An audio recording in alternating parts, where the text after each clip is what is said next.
గుండె పెట్టుకొని గుండెలో ఆయిల్ పోసుకొని బెండకాయ ఫ్రై చేసుకుంటుంది మా వదిన. ఇప్పుడు క్యాప్ పెట్టేద్దాం, చూద్దాం. ఇప్పుడు మూత తీసి కలుపుకోవాలి. అంటే జస్ట్ ఫ్రై చేస్తుంది అంతే. బెండకాయలు వేగిన తర్వాత మళ్ళీ ఆయిల్ వేసి ఉల్లిగడ్డలు కూడా వేస్తుంది అన్నట్టు.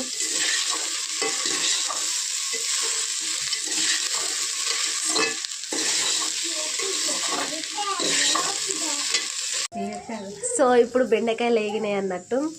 ఆ బెండకాయలన్నీ ఇప్పుడు ఈ బౌల్లోకి వేసుకుంటుంది. చూడండి, మళ్ళీ ఆయిల్ పోసుకుంటుంది. 2 tables,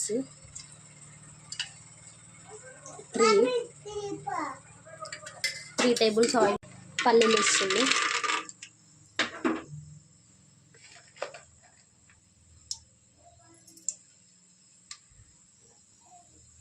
పల్లీలు కలుపుకోవాలి.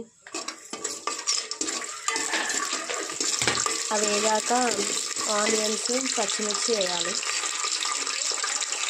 ఇప్పుడు ఆనియన్స్ కూడా బాగా వేగాలి.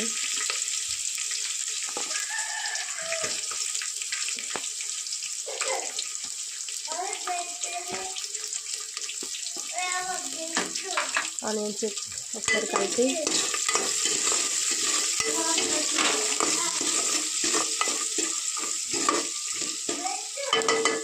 ఆనియన్స్ బాగా వేగిన తర్వాతకి 2 minutes తర్వాత అల్లం ఎల్లిగడ్డ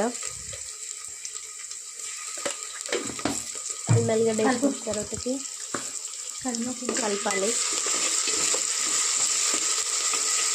2 tables పసుపు బాగా కలుపుకోవాలి. తర్వాతకి పచ్చిమిర్చి వేస్తుంది.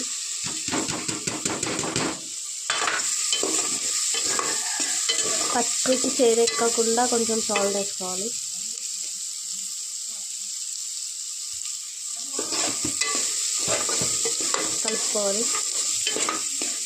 కలుపుకొని మళ్ళీసారి కలుపుకోవాలి. వేగినట్టయితే బెండకాయ వేసేసేయాలి. బెండకాయలు వేసింది. ఏమనుకోకండి ఫ్రెండ్స్, కొత్త అంటే పెట్టిన ఛానల్ ఇప్పుడే చూస్తున్నట్టయితే మన ఛానల్ సబ్స్క్రైబ్ చేసుకోండి. బెండకాయ వేసిన తర్వాతకి కలుపుకోవాలి. చిట్టుందని అనుకోకండి, ఎలా పెట్టాలి ఏం చేయాలని తెలియదు, కానీ కర్రీ మాత్రం మస్తు ఉంటుంది.